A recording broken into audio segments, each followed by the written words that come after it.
terkasih di dalam Tuhan Yesus Kristus, pagi hari ini kita akan melanjutkan kontekstual Bible reading kita di Gamaliel Morning Prayer di dalam kitab Bilangan pasal yang ke-26 ayat 1 sampai 65. Dipersilahkan. Bilangan 26. Sesudah tulah itu berfirmanlah Tuhan kepada Musa dan kepada Eliezer anak Imam Harun. Hitunglah jumlah segenap umat Israel yang berumur 20 tahun ke atas menurut suku mereka, semua orang yang sanggup berperang di antara orang Israel. Lalu berkatalah Musa dan Imam Eliezer kepada mereka di dataran Moab, di tepi sungai Yordan dekat Yeriko. Hitunglah jumlah semua orang yang berumur 20 tahun ke atas, seperti yang diperintahkan Tuhan kepada Musa. Inilah orang Israel yang telah keluar dari tanah Mesir. Ruben ialah anak sulung Israel. Bani Ruben ialah dari Henok, kaum orang Henok, dari Palu, kaum orang Palu, dari Hesron, kaum orang Hesron, dan dari Karmi, kaum orang Karmi. Itulah kaum orang Ruben, dan orang-orang yang dicatat dari mereka berjumlah 43.730 orang. Adapun anak Palu ialah Eliab, dan anak-anak Eliab ialah Nemuel, Datan dan Abiram. Datan dan Abiram orang-orang yang dipilih oleh umat itu ialah orang-orang yang telah membantah Musa dan Harun dalam kumpulan Korah ketika mereka membantah Tuhan. Tapi bumi membuka mulutnya dan menelan mereka bersama-sama dengan Korah ketika kumpulan itu mati. Ketika 250 orang itu dimakan api sehingga mereka menjadi peringatan.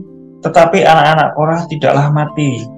Bani Simeon menurut kaum mereka ialah dari Nemuel kaum orang Nemuel, dari Yamin kaum orang Yamin, dari Yakin kaum orang Yakin, dan Serah kaum orang Serah, dan dari Saul kaum orang Saul. Itulah kaum-kaum orang Simeon, 22.200 orang banyaknya. Bani Gad menurut kaum mereka ialah dari Zebron kaum orang Zebron, dari Hagi kaum orang Hagi, dari Syuni kaum orang Syuni. Dari Osni kaum orang Osni, dari Eri kaum orang Eri, dari Arod kaum orang Arod, dan dari Areli kaum orang Areli. Itulah kaum-kaum Bani Gad, dan orang-orang yang dicatat dari mereka berjumlah 40.500 orang. Anak-anak Yehuda ialah Er dan Onan, tetapi Er dan Onan itu mati di tanah Kanaan. Bani Yehuda menurut kaum mereka ialah dari Shela kaum orang Shela, dari Peres kaum orang Peres, dan dari Zerah kaum orang Zerah. Bani Peres ialah dari Hesron kaum orang Hesron, dan dari Hamul kaum orang Hamul. Itulah kaum-kaum Yehuda dan orang-orang yang dicatat dari mereka berjumlah 76.500 orang.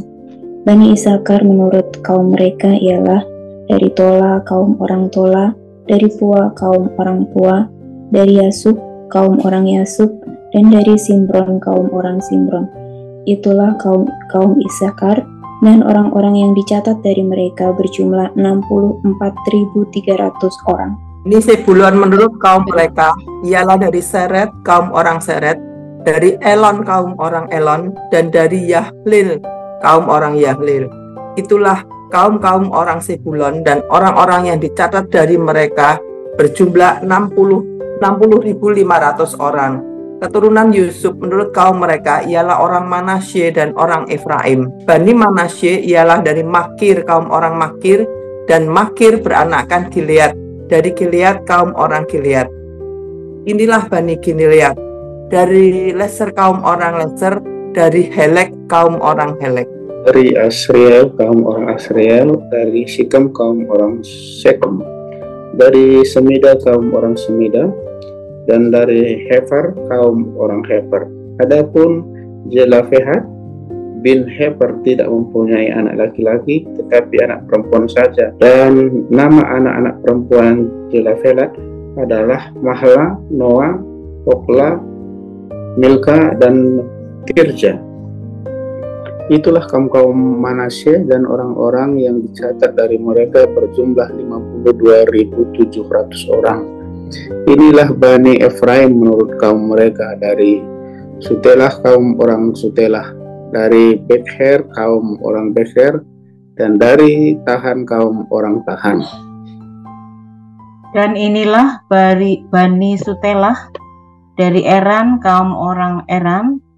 Itulah kaum-kaum Bani Efraim, dan orang-orang yang dicatat dari mereka berjumlah 32.500 orang banyaknya.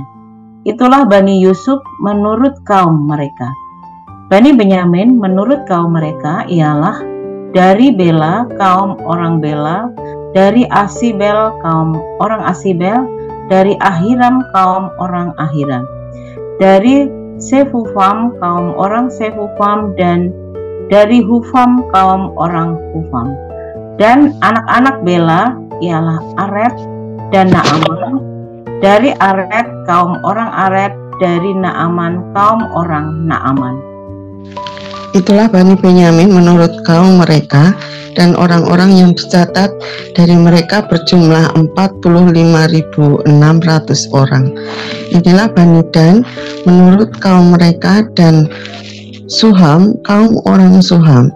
Itulah kaum-kaum Dan menurut kaum mereka. Segala kaum orang Suham, orang-orang yang dicatat dari mereka berjumlah 64.400 orang.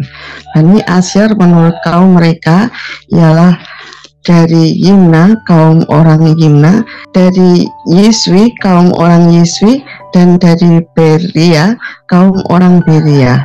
Mengenai Bani Beria dan Heber, kaum orang Heber, dan Magia, kaum orang Magia. Dan nama anak perempuan Asyir ialah Serah. Itulah kaum-kaum Bani Asyir, dan orang-orang yang dicatat dari mereka berjumlah 53.400 orang. Bani Naftali menurut kaum mereka ialah dari Yahsil, kaum orang Yahsil, dari Guni, kaum orang Guni, dari Yeser, kaum orang Yeser, dan dari Shilem, kaum orang Shilem. Itulah kaum-kaum Naftali menurut kaum mereka, dan orang-orang yang dicatat dari mereka berjumlah 45.400 orang. Itulah orang-orang yang dicatat dari orang Israel, 601.730 orang banyaknya. Tuhan berfirman kepada Musa, kepada suku-suku itulah harus dibagikan tanah itu menjadi milik pusaka menurut nama-nama yang dicatat. Kepada yang besar jumlahnya, haruslah engkau memberikan milik pusaka yang besar. Dan kepada yang kecil jumlahnya, haruslah engkau memberikan milik pusaka yang kecil. Kepada setiap suku sesuai dengan jumlah orang-orangnya yang dicatat haruslah diberikan milik pusaka. Tetapi tanah itu harus dibagikan dengan membuang undi menurut nama suku-suku nenek moyang mereka, haruslah mereka mendapat milik pusaka. Seperti yang ditunjukkan undian haruslah dibagikan milik pusaka setiap suku di antara yang besar dan yang kecil jumlahnya.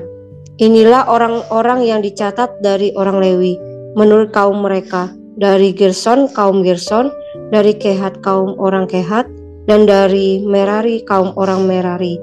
Inilah kaum-kaum Lewi, kaum orang Libni, kaum orang Hebron, kaum orang Mahli, kaum orang Musi, dan kaum orang Korah. Adapun Kehat beranakan Amram.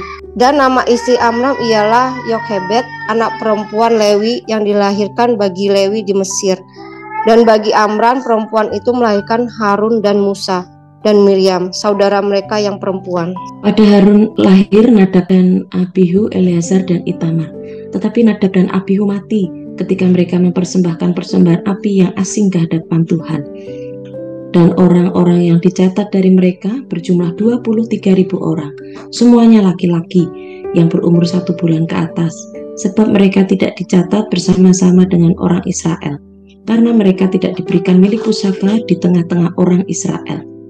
Itulah orang-orang yang dicatat oleh Musa dan Imam Eleazar ketika keduanya mencatat orang-orang Israel di dataran Moab, di tepi sungai Yordan dekat Yeriko.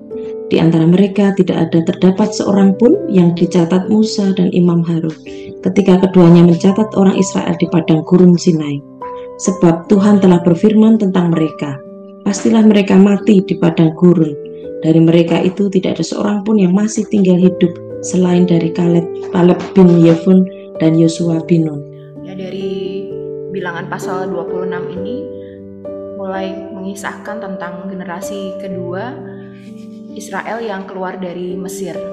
Generasi yang pertama telah berakhir, yang ditutup dengan kisah yang sedih di pasal yang ke-25 kemarin, di mana ada perzinahan rohani yang dilakukan, di mana mereka menyembah Baal Peor dan mereka mengambil perempuan-perempuan Moab. Dan ini sesuatu yang tidak menyenangkan hati Tuhan, pemberontakan, dan mereka dihukum Tuhan dan mereka tidak masuk ke dalam tanah perjanjian karena ketidakpercayaan dan karena pemberontakan mereka kepada Tuhan. Karena mereka mengambil perempuan Moab dan mereka menyembah terhadap Baal Peor. Dan saat ini di pasal yang ke-26 giliran generasi kedua yang mendapatkan kesempatan untuk masuk ke tanah perjanjian. Saat itu di pasal yang ke-26 ayat 1 Tuhan berfirman kepada Musa dan kepada Eleazar anak Imam Harun. Di pasal yang ke-26 ayat 1 sampai ayatnya yang ke-4, di mana Tuhan memerintahkan kepada Musa dan Eleazar yaitu untuk menghitung jumlah segenap umat Israel, di mana kriterianya adalah mereka yang berumur 20 tahun ke atas menurut suku mereka masing-masing, dan semua orang yang sanggup berperang di antara orang Israel. Nah, jadi sensus kedua ini laki-laki yang berumur 20 tahun ke atas dan yang sanggup berperang di antara orang Israel. Dan Musa dan Imam Eleazar ini mengatakan kepada mereka di dataran Moab di tepi Sungai Yordan di dekat Yeriko. Lalu mulai dilakukan penghitungan terhadap yang laki-laki yang berumur 20 tahun ke atas. Nah, daftar orang Israel yang keluar dari Mesir yang disebutkan di ayat yang ke-5 sampai 51 dari setiap suku yang ada, masing-masing dari kaum laki-laki yang sudah dihitung ada suku Ruben ini dengan jumlah 43.730, ada Simeon 22.200 orang, suku Gad 40.500, suku Yehuda 76.500 orang, suku Isakar 64.300 orang, Zebulon 60.500 orang, Manasye 52.700 orang, suku Efraim 32.500 orang, Benyamin 45.600 orang, suku Dan 64.400 orang, dan suku Asyer 53.400 dan Naftali 45.400. Nah, jumlah yang disebutkan ketika melakukan penghitungan sensus yang kedua di pasal yang ke-26 ini adalah sejumlah 600.730 orang. Kalau kita lihat di bilangan pasal yang pertama ayat yang ke-46 ya jumlahnya tidak terlalu berbeda jauh. Kalau di bilangan 1 ayat yang ke-46 itu jumlahnya sejumlah 603.550 orang. Ketika melakukan penghitungan yang kedua kali atau sensus yang kedua kali tentu ada tujuan, ada maksud di mana Tuhan ingin di pasal yang ke-26 ini dengan menghitung jumlah pasukan ingin mengetahui yang kelak sanggup berperang ketika masuk ke negeri Kanaan. Ya, untuk menghitung jumlah pasukan Israel yang kelak sanggup berperang ketika masuk ke tanah Kanaan. Nah, karena jumlahnya tidak berbeda jauh dari pasal yang pertama. Nah, dengan jumlah orang itu pada saat sensus ini Tuhan ingin mengingatkan gitu bahwa ya bukan jumlah tapi penyertaan Tuhan yang memampukan mereka untuk takluk. Tetapi di generasi yang pertama kita lihat bahwa mereka banyak melakukan pemberontakan, banyak yang tidak taat, banyak yang menyimpang dari kebenaran firman Tuhan, sehingga mereka gagal untuk masuk ke dalam tanah perjanjian. Lalu di pasalnya yang ke-52 sampai pasal yang ke-59 kita melihat di sini bahwa Tuhan kembali berfirman kepada Musa, di mana kepada suku-suku itu harus dibagikan tanah itu menjadi milik pusaka menurut nama-nama yang dicatat. Kepada yang besar jumlahnya harus memberikan milik pusaka yang besar, dan kepada yang kecil harus memberikan milik pusaka yang kecil. Kepada setiap suku sesuai dengan jumlah orang yang dicatat haruslah dibagikan milik mereka. Jadi dibagikannya tanah kepada suku-suku Israel menurut besaran masing-masing suku dengan cara membuang undi.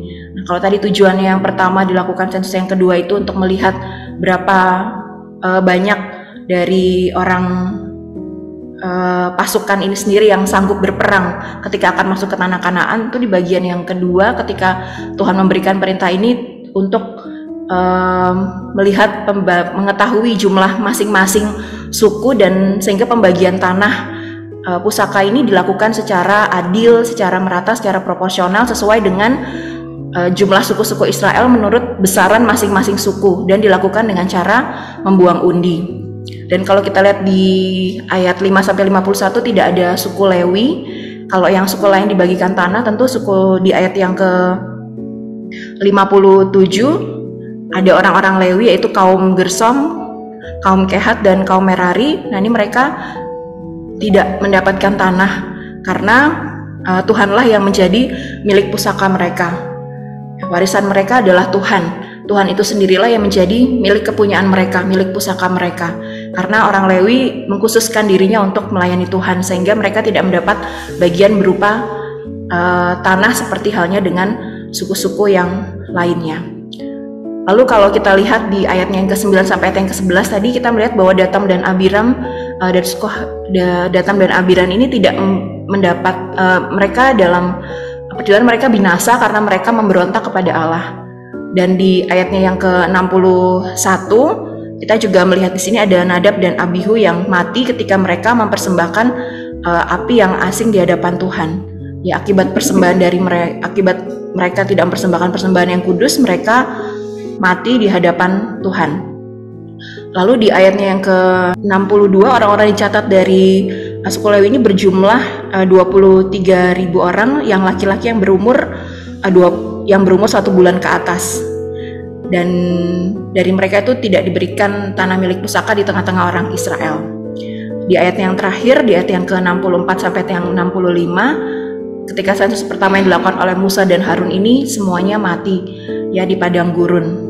Di ayat yang ke-64, di antara mereka tidak ada terdapat seorang pun yang dicatat Musa dan Harun ketika keduanya mencatat orang Israel di padang gurun Sinai, sebab Tuhan telah berfirman tentang mereka, pastilah mereka mati di padang gurun, dan mereka itu tidak ada seorang pun yang masih tinggal hidup selain dari Caleb bin Yefun dan Yosua bin Nun.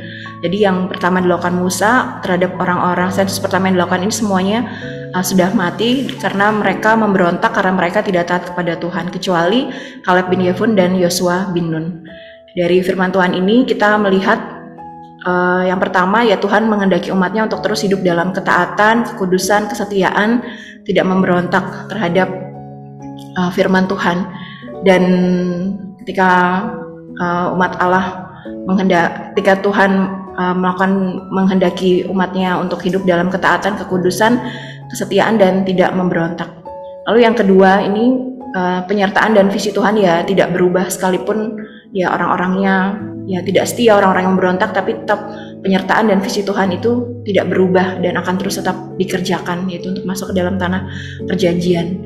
Dan dari sini juga terlihat tentang pentingnya untuk ada administrasi, ada pencatatan yang baik di dalam pelayanan, ya termasuk nama-nama, termasuk jumlah yang tertulis secara detail dan secara jelas.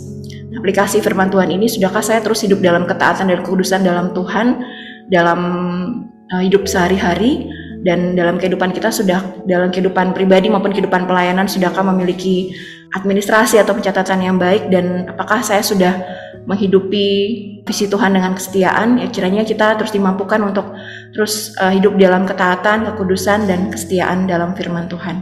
Amin. Mari kita responi firman Tuhan dari Bilangan 26 dengan pujian, hormat, dan kuasa kami berikan padamu Tuhan.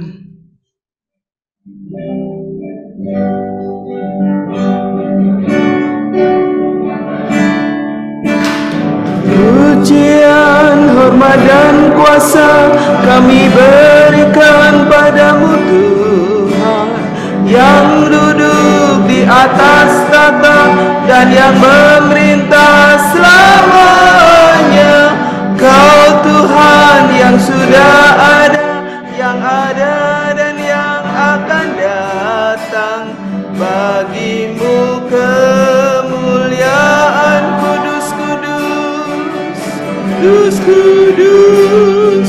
Engkau Tuhan Maha Kudus, namamu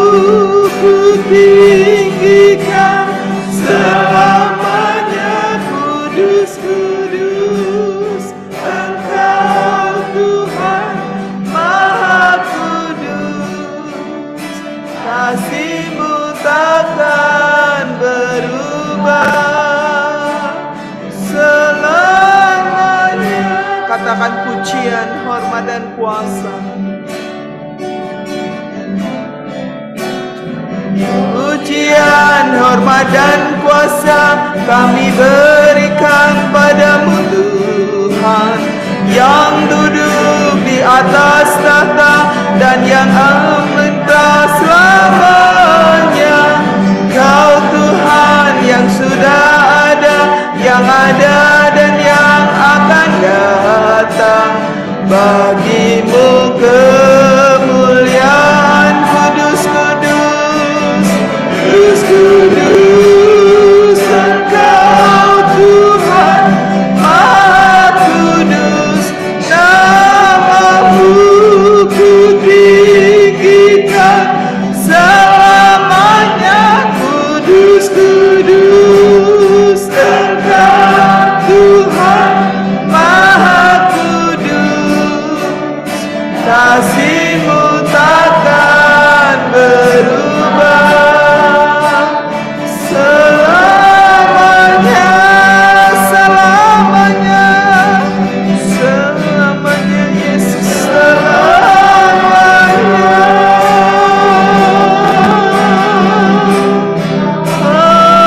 Haleluya,